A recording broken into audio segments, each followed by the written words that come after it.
So it's my pleasure today to welcome you to our annual Batson Lecture.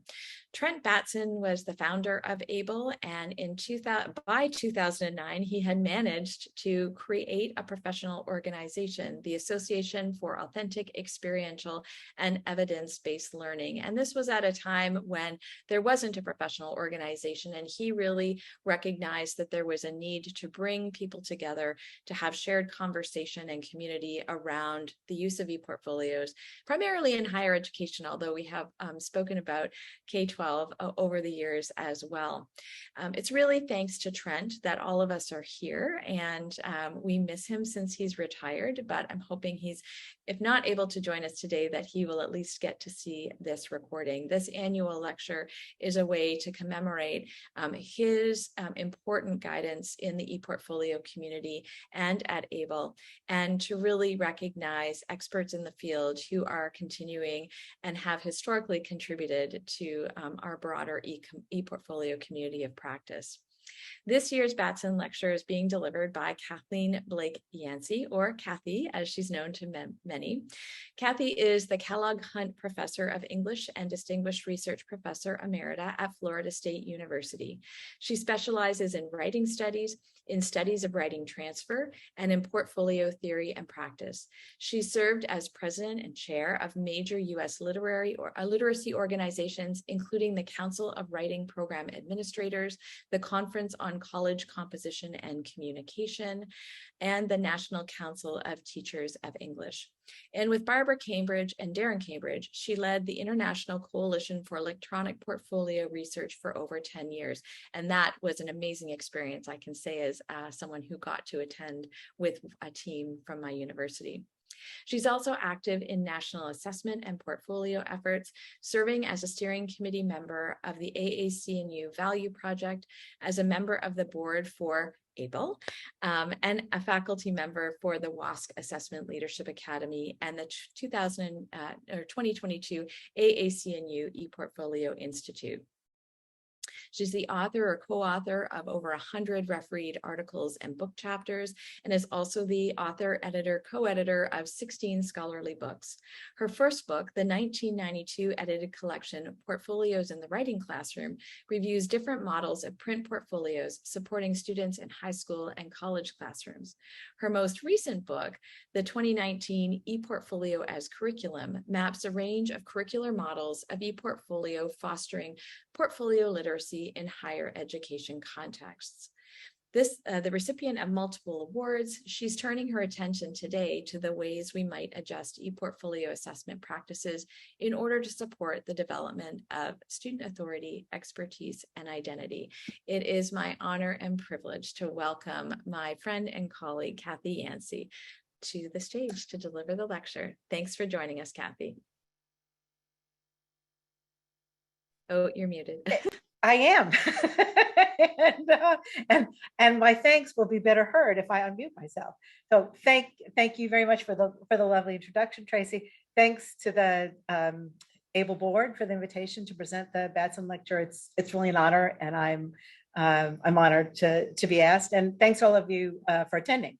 What I'm going to do, I hope today, as everybody can see from my slides, is think a little bit about where we've been and where we might go, especially in terms of ePortfolio assessment.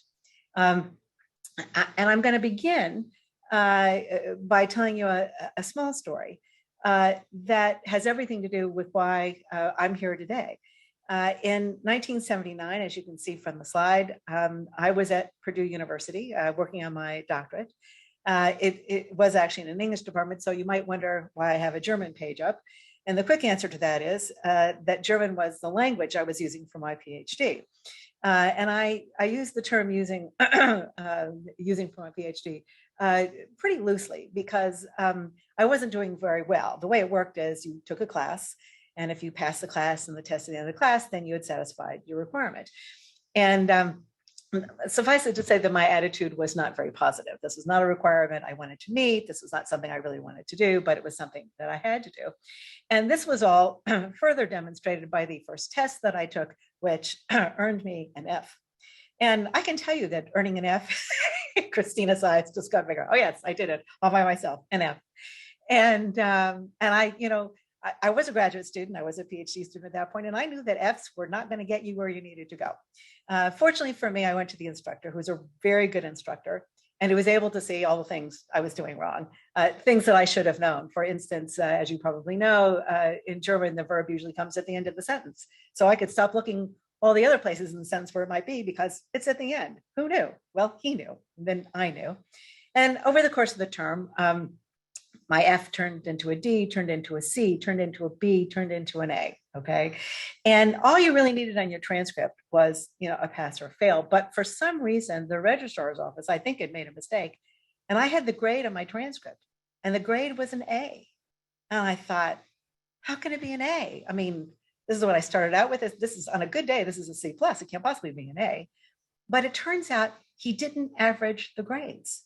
Now, at this point, I'd been teaching for several years. I had taught as a TA at 2 universities. I taught 8th grade.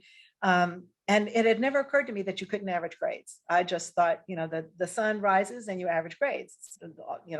This is the way life is. And I thought, well, if you don't have to average grades, maybe I don't need to average grades in my teaching. And I thought, but I can't have a test at the end. In a writing classroom, you wouldn't have a test at the end that would determine your proficiency. But what you could do, because there are different genres of writing, is gather some of those together in a portfolio. And that's what I did.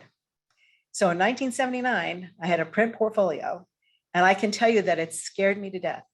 I thought either it was that the whole project would tank, and it would be the longest semester of my life, or that it would really work and it would change my world. And we know what the answer to that proposition is, because here I am today. In the 1990s, I became very interested in electronic portfolios. In 1994, for the National Council of Teachers of English, I hosted 4 portfolio conferences, one in Baltimore, one in Indianapolis, and one in Tempe. And the one in Indianapolis focused on electronic portfolios. In 1996, I guest edited a special issue of Computers and Composition focused on digital portfolios. And then with my colleague, Erwin Weiser, otherwise known as Bud, as in Budweiser, we published Situating Portfolios that also included electronic portfolios. And in our introduction, Bud and I commented that historically, we've asked students not what they've learned, but whether it is they've learned what we expected them to learn. And this is a theme that I'm going to come back to over the course of the talk today, because I think what we need to do, there are 2 things here. We can change assessment, and if we do change assessment, I think we can begin asking students what they're learning. And that's, I think, as we'll see, an important thing for us to do. Now, at the same time, I'll also point out that we've made other bigger shifts. It is the case that in the 1990s, I was pretty interested in electronic portfolios, and a lot of work was really going on, especially at the end of the 90s and into the aughts, but not everybody was happy about it. One article that got a lot of circulation, especially in Inside Higher Ed, but around, had to do with the limitations of portfolios. And the argument that Shavelson and his colleagues made was that there are 3 reasons portfolios were not appropriate for higher education assessment. They're not standardized, they're not feasible for large-scale assessment administration, and they're potentially biased. And of course, what's happened since that time, this is tripling a very light fantastic, as you can see through the history, is that there's been a lot of work in e-portfolios by lots of different organizations, some, existing that took out the work, others that were created precisely to engage in this kind of work, showing up in books and conferences and organizations and journals and so forth. And it turns out that that work is showing us that that Shavelson and his colleagues were both right and wrong. They're correct. Portfolios are not standardized. By design, they're not standardized because they include individuals' work in them. So as a genre by design, they're not standardized. It turns out, in fact, they're wrong. They are feasible for large-scale assessment, and there are plenty of places that are engaging in large-scale assessment. And they're not potentially biased so much as they're personalized. And because they're personalized, learning can be individualized. And I'll point out that that individualization is precisely what contributes to student persistence and success. So I think we're in a somewhat different place, I'm happy to say. And yet I'm still interested in this question about students learning and how we represent that learning in our models.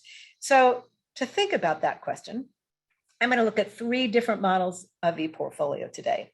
One of them is a medical school, the Cleveland Clinic, the Lerner College of Medicine. A second one is the University of Buffalo. And the third is an internship program at Florida State. They do very different things with assessment. So they're not all doing the same thing, but they're all changing assessment. They're all reacting as I did when I said, well, maybe you don't need to average grades. They're saying maybe we don't need to do what we've always done with assessment. We could do something different. So we'll look at those very briefly and try to see what the theme is across all of them that accounts for this change. As we'll see, there are going to be learner perspectives that we'll learn about from the clinic, the Cleveland Clinic model. It's not that they're giving up assessment altogether, because the students, in order to be medical doctors, have to pass licensure exams, but they've pretty much given up all other conventional assessment. We'll look at the capstone portfolio. It's in a highly structured education program that was a reformed gen ed model. And they've got what I'm calling a triangulated assessment: grades, outcomes, and student perceptions. And the student perceptions act as a check on the context of grades and outcomes. And then learner perspectives, it's a transfer-oriented ePortfolio it's a pass-fail, and you can't really fail. And so the questions that we can ask students are very different than the ones we might ask if it were really keyed to outcomes. And my argument here basically is that in each of these cases, students are asked authentic, reflective questions that lead to an articulation of expertise that only students can exercise. So if you ask real questions, they're the only ones who can answer it. And that as they answer it, we are able to document their growth and their shifts in identity as they go forward. So the first model is a Cleveland Clinic. This is a new medical school. It opened in 2004, and they knew ahead of time that they wanted a different model.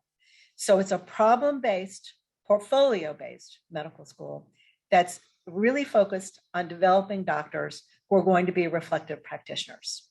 It's a 5-year model, so students graduate with an MD and an MS with a thesis.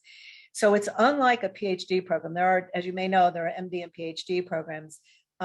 They didn't think that students needed, and I'm quoting here from the director of the program, they didn't think that students needed a bench science PhD to do the research that they needed to do. They thought the master's was sufficient. It's a small cohort, 32 students per class, the PBL, a problem-based curriculum, portfolio-based assessment, all the way through, formative and summative, a full tuition scholarship for all students, so it's unusual in that regard. There are no lectures and no grades. Because there are no grades, there's no class rank. So it's really a very different kind of model. Now, it's a very structured model because the students have 9 competencies that they have to meet, and they will look pretty familiar to you if you know anything about med schools. But the most important of those competencies really is reflective practice, because the med students are supposed to demonstrate habits of analyzing cognitive and affective experiences that result in identification of learning needs, leading to integration and synthesis of new learning. So that's a key output for this particular program. And at the end of the talk, I have the sources that I'm citing, and so you can see those sources. And one of them is an article that was a medical teacher.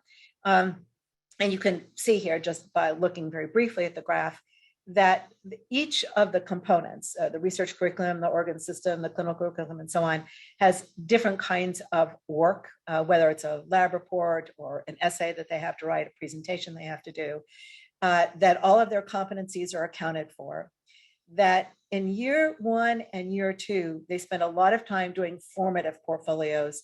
In years 3 and 4, they do formative and summative. And at the end of the program, they submit a summative portfolio that is graded by a collection of the faculty, and that's how they learn whether or not they're going to graduate. As was explained to me by Beth Bearer, who is the director of the assessment component, she understands this program as a system designed to shift students from deficit thinking, as in what's wrong, what's missing, to proficiency strengthening through the development of self-regulation. And one quick way to think about this is to say that in interesting ways, the students are in charge of their own learning. Now, admittedly, they're med students, so that's a certain select population I'm willing to grant you. But it is interesting how much charge they have, as you will see. The key components of the system include the problem-based learning, the seminars, and the feedback. Feedback is critical. I'm going to come back to that point. The students, based on the feedback, make decisions, not only about what pieces of evidence to include in the portfolio, but also about which competencies they satisfied. And they have to develop their learning plans. Their learning plans are called TAFEs for short, which is Targeted Area for Improvement. And so they decide what they're going to do in order to address those TAFEs. What takes the place of the grades really is the coaching.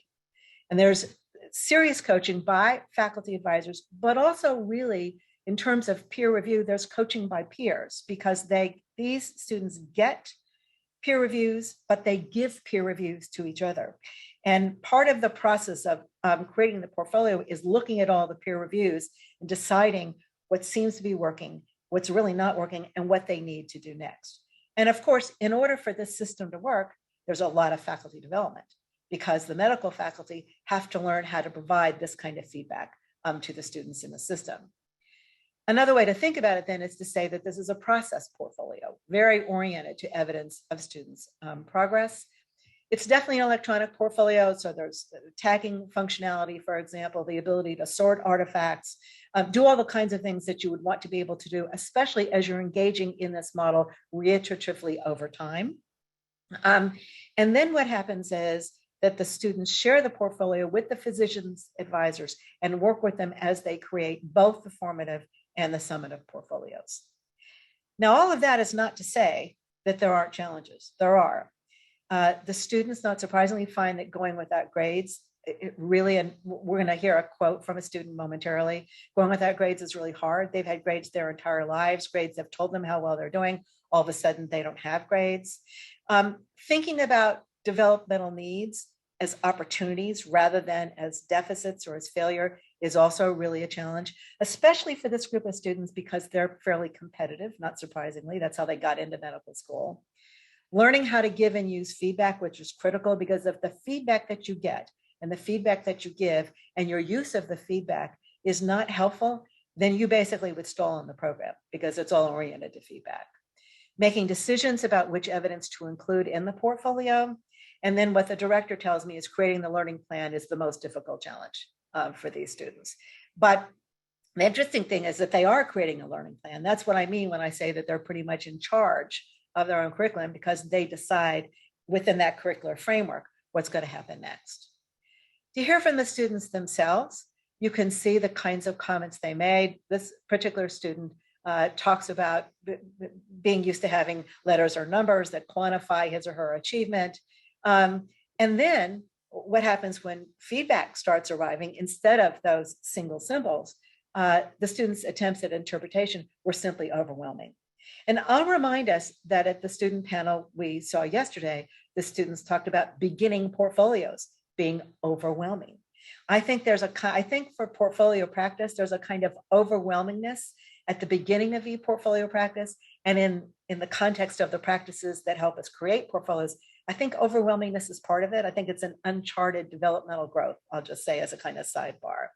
The other important thing here that student says is that basically he wasn't used, in this case it's he wasn't used for looking for patterns in the feedback. So he was simply overwhelmed by looking at all the different pieces. He had to learn to behave a new way, to perceive differently, that he needed to look at basically collections, see the patterns in them, and then decide what he would need to do. And then he also said that he realized that using a portfolio was going to require different practice, that there were skills that as accomplished as the student is, there were skills that student didn't have.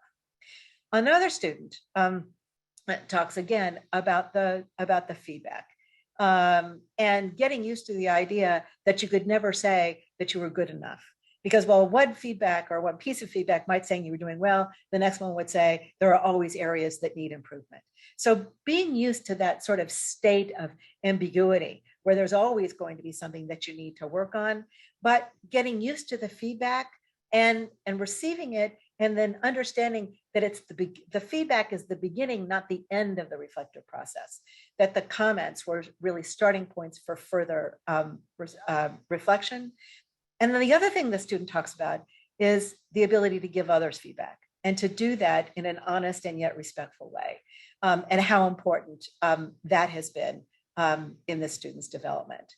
A third student talked about the ability to look at that feedback on a continuing basis, rather than doing what the student was used to doing, was saving it all up to the end. It turns out that saving it all up to the end is really not going to work very well. What you need to do is, again, be engaged in it continually over time. And I thought, in one of the most telling comments, this student said, "I was no longer proving things to myself, I was simply improving myself." So a real change, not only in behavior, but also in attitude. And through engaging in these practices, this student says, you learn to see yourself as a physician. So again, it's an issue of professional identity. I would suggest, and one of the questions that I think we all ask when we're engaging in assessment is, does it work? Does this program work? Well, I think you'd have to say that the patterns of behavior, according to the students, have changed. That's an index that it's working.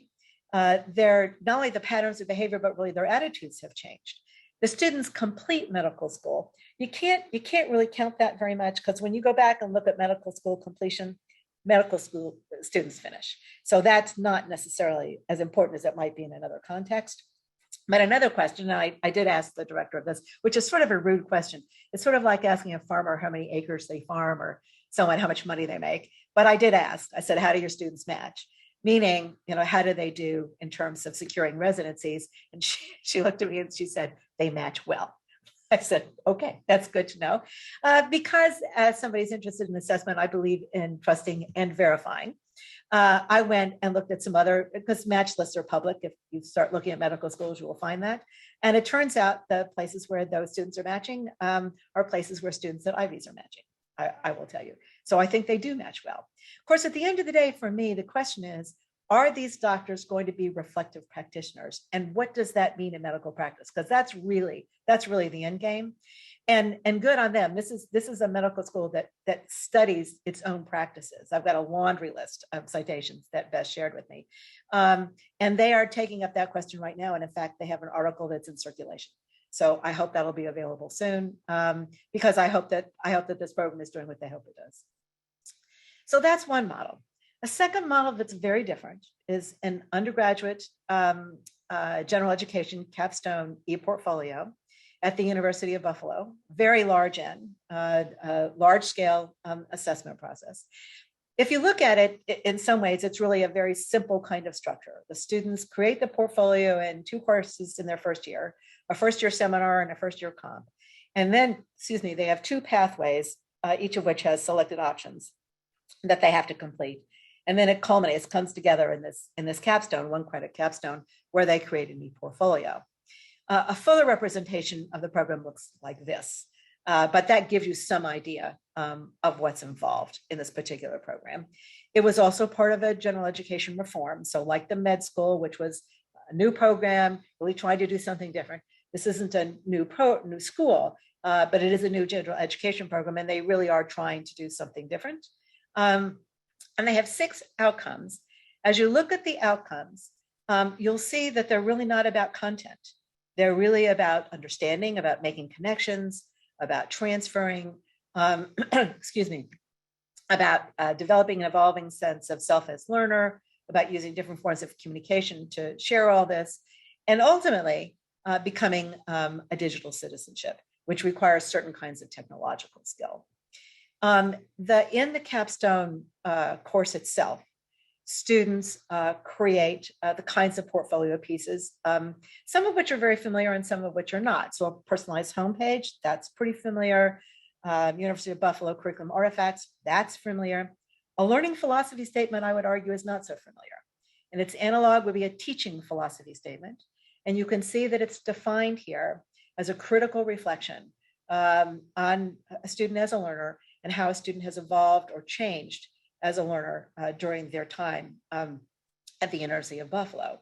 And that philosophy statement is basically a reflective piece that addresses the entire portfolio. There are two other reflective essays, as you can see at the bottom, each one of which is addressing one of the pathways. And then also what's really interesting to me is 2 pages devoted to beyond the classroom activities. So that could be engagement with the arts, volunteer work, internships, club and athletic activities, alternate break or study abroad experiences, pretty much anything. But it's interesting that it's required. And of course it would be. You can't make connections between in-school and out-of-school context unless you've got the out-of-school context. So it is required. And I think for those of us, I'll just say, I think for those of us who are interested in social justice and equity, I think that's a place where a lot of that really happens, is in the outside the school activities, that's where we'll begin to see students in the fullness of their identities. The other part of this that I think is particularly important, students here in this model, much like the students in the Cleveland model, have to choose their own coursework included in their portfolio. And they are encouraged, as you can see here, to make those selections based on their personal learning value. That is how important it is to them, rather than on standards of academic excellence. And in point of fact, the argument is that why a sample is chosen is more important than the grade it received. And so something that actually was a failure might actually be a very good piece to include. Now, when I read this, and again, I emailed, interviewed someone about this program during the last week in order to make sure that my information was correct. My question, you can see, was like, failure? Really? Tell me about that. The question more specifically that I put to him, his name is Jeffrey Kohler. I read somewhere that students can include failure in their portfolios. Is that correct? And you can see his reply, that this has become one of the more common elements as students speak to their evolution as learners. And it makes sense. I mean, if you think about it, we say, right, left, top, down, short and tall, that failure is an important part of learning. But when we design assessment rubrics, we do not say include your failure. We pretend as though failure doesn't exist, or as though you rubbed it out, you got rid of it before you showed us your success. What I like about this model is that this is actually congruent with what we know about learning. And students are allowed to include failure. And it turns out that when they're allowed to, they do. Okay. And he also says, I think, which is also important, is that he's not persuaded that students including failure necessarily reflects well on them or on the institution, but that it's important that the students are engaging in an honest reflection. So this is a very interesting model to me because of the way it changes our understanding of what assessment can do. Assessment here can incorporate failure in a way that's helpful and supportive of students. Now, it's also the case that in this model, they understand, University of Buffalo understands the capstone, even though it is clearly looking backward, as an opportunity to basically reset if you need to. And what you see in the slide before you is a story about a student who decided to do exactly that. She basically reviewed everything she'd accomplished to that point in time and decided really that she was on a career path that wasn't really what she wanted, that she wanted to do something else. And they understand, as you can see at the box at the beginning, that while the capstone is an academic experience to be sure, that they basically think the most valuable function of the capstone is preparing students for the future when they're engaging in this kind of reflection, where they're making these kinds of decisions, because at the end of the day, they're going to have to chart and structure their own path as graduates of the university, much as we see in the Cleveland Clinic model. Now, the program at Buffalo is very interested in what I am calling, they don't call it triangulated assessment, I'm calling it triangulated assessment, because as you can see here from the description, they're very interested in both objective data and student perceptions. And they are because they understand the purpose of the capstone as fostering reflection and fostering integration of general education. And in order to understand how it's working, again, how is it working? They think they need multiple sources of data. Now, one source of data basically is the set of grades that students get in the capstone. And you can see that basically 90% of them get C or above. in this particular report that they provided. Again, this particular part is from an article that was published in IJEP. And the students are basically doing pretty well. And what's also interesting is that if you look at the outcomes, the percentages break down about the same way. 80% of them or better are proficient or more in articulating connections across academic disciplines, in connecting relevant experiences and academic knowledge, in demonstrating an evolving self-love learner. And actually, the reference for the article is right down there at the bottom of the slide, if you like. And so what's great, I think, is that those two data sources align. What you see in terms of performance in the capstone is what you see in terms of the outcome assessment. So that's pretty good. That's a kind of insurance policy. But I have to say that what I like even better is that the students get a set of questions. And the students are asked a very open question, not did you learn what we wanted you to learn, but what have you learned as a learner? Describe any new understandings that you've developed. What do you see as the most valuable part? So I think that is something that we should all engage in, because that really keeps us honest. And it allows the students to share with us what the experience has been like for them. You'll see here that the capstone had impact for 23% of the students who were surveyed, that 56% of them learned about myself, which you'd expect in an e-portfolio, and that 21% learned about education. So, and what's also interesting is that the program does use these data as well to think about how they can enhance the general education program, which is exactly what they should do. But I think that's really more, in some ways, a benefit rather than a purpose. The purpose is really to learn from students about the nature of the experience for them. And so that's why they're asking for this. Again, my sense of this is that these reflective questions that students are being asked about failure, about their own experience in it, allow them to articulate the expertise that they've got, and that allow us to show their growths and their shifts in identity.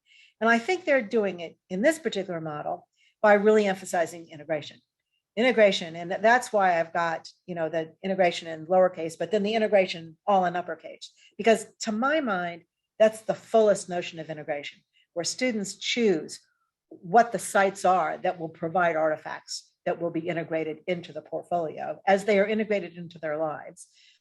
And that, of course, involves beyond the classroom, in and of itself, but also the connections that it provides, so that with those connections, with those experiences, students are telling us what they've learned. So it's a real shift between who's exercising authority and who's not. Failure, much as in the case of the Cleveland model, is not a problem. It's not a deficit. It really is an opportunity in this model.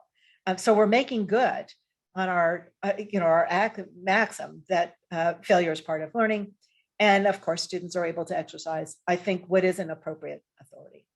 A third and last model that I want to look at comes out of the Florida State Editing, Writing, and Media program, which is a pretty popular major, several hundred majors, as rolled out about 11 years ago.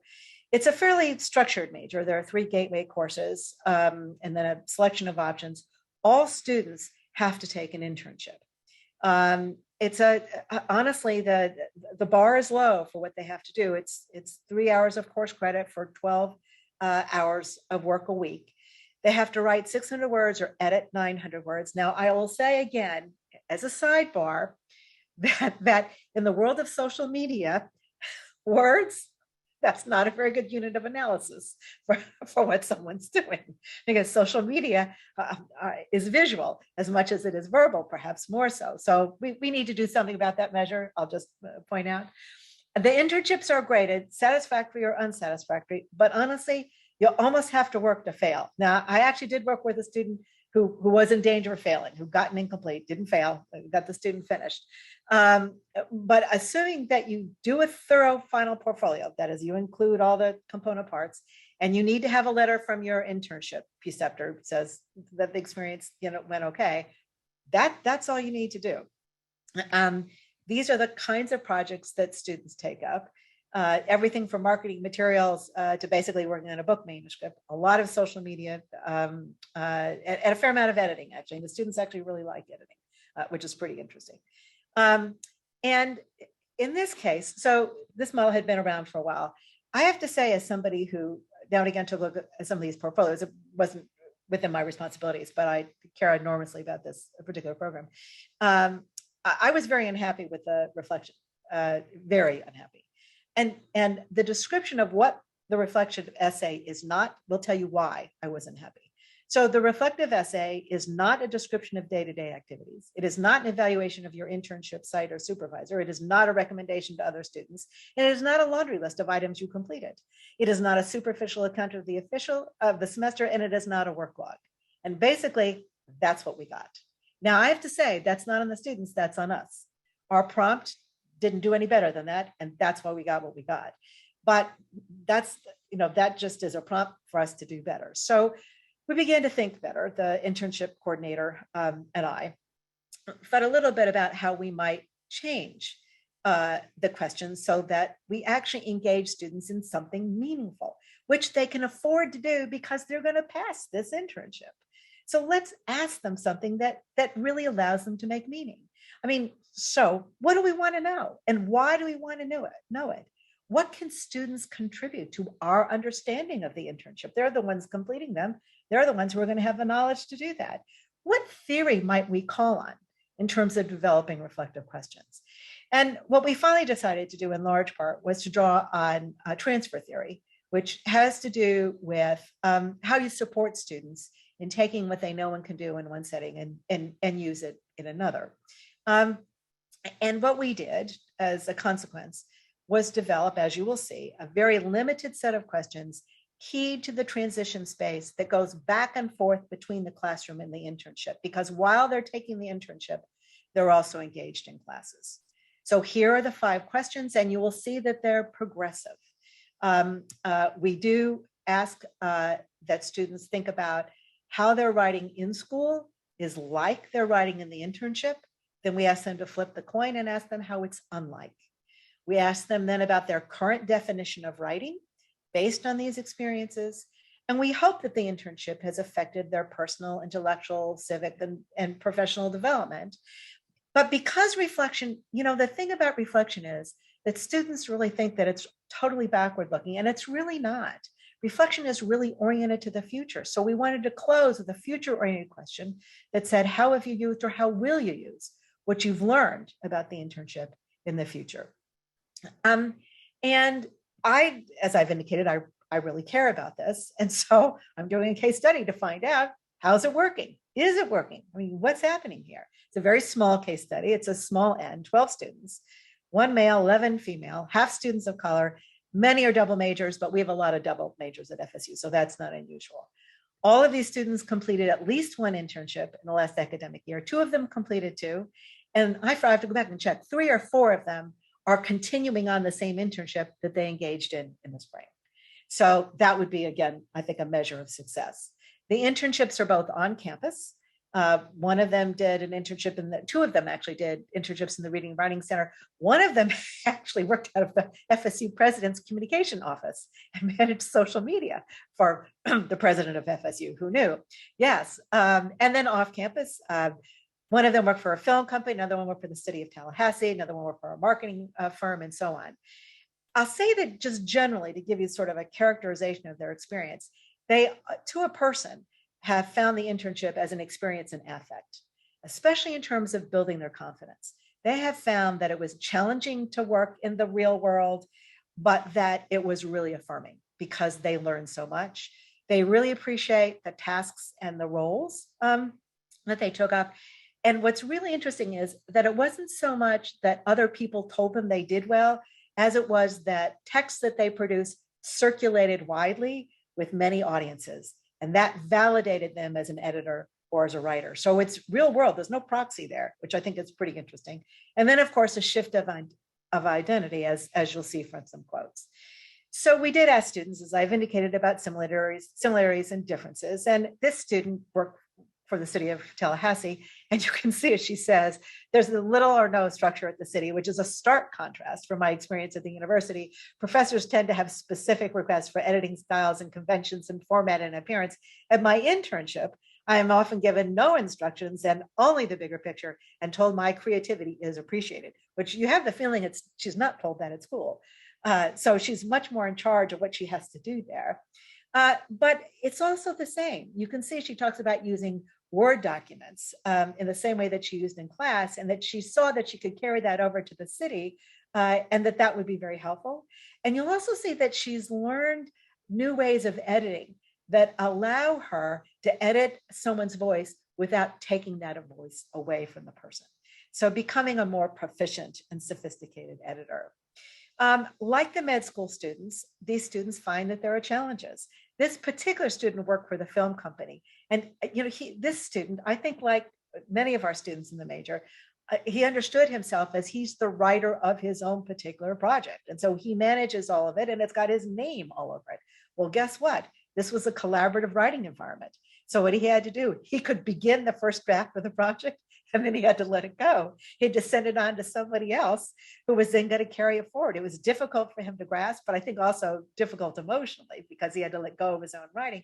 But then he began to understand it differently. He could see that his ideas were being carried forward, that they did actually get to the client. And he could see how his work was edited, changed, and in fact, improved the work. So he saw it somewhat differently than he did before. And then another student, next to last, talks about having an abundance of opportunities to write, but that she'd always felt uncomfortable editing people's work because she was afraid that in editing their work, she was suggesting that something was wrong. But she learned in her internship that actually you could help people by editing their work, and how affirming that was for her. And that especially when you were writing for another entity, like an institution like Florida State, that then it's very important that the work be very well edited. So again, a shift in identity here. And then this is a theme that came through all the way, making real posts for real people, not just a classroom discussion board where somebody already expects to see your content. So, and I think again, students have a way of really, they've got a pithiness to them, like the not proving myself and proving myself for the med student. This student said that EWM taught me what to do and my internship taught me how to do it. So again, you have a kind of authenticity of reflective questions and students exercising an appropriate authority, largely that they're taking on new roles and responsibilities through seeing circulating text as for real audiences as confirmation, understanding school differently as a consequence of understanding the internship, and then understanding themselves differently as well, especially as they see new identities in formation. So if I return in closing to this question that is informed, or basically was the prompt in some ways for this particular talk, I'm glad to think about the fact that we are now, in fact, asking not just about what we expect, but about what students are learning. We are saying to them, what are you learning and how are you learning and what do you make of that learning and how will you continue to learn? And I think we're doing that in a couple of ways. We're widening authority. We're moving from only closed questions about our expectations to more open, authentic questions that only students can answer for us. We're widening a definition of learning, and we're widening our incorporation of multiple sites of learning where students have expertise and can tell us what they've learned as a consequence of that. And through the exercise of this expertise, I think students develop a different kind of authenticity, a new kind of authority, as they practice new roles and engage in new reflective questions. So in sum, I'd say we have the promise of new approaches to assessment that will benefit certainly the learners, but institutions as well. I've really enjoyed sharing this with you today. Thank you so much for staying with me. And I hope that it will be something that helps us all think about portfolios in new and exciting ways. And I promised the resources, and here they are. Thank you so much, Kathy, for that fantastic talk. You always bring something new for us to think about when we hear you, and I'm sure there are lots of folks who are now thinking about what am I doing in assessment, and there were some comments like that in the chat. So thank you again. You have represented the Batson lecture position expertly and Thank you. beautifully, and it's always great to hear you talk. Thanks everyone for coming.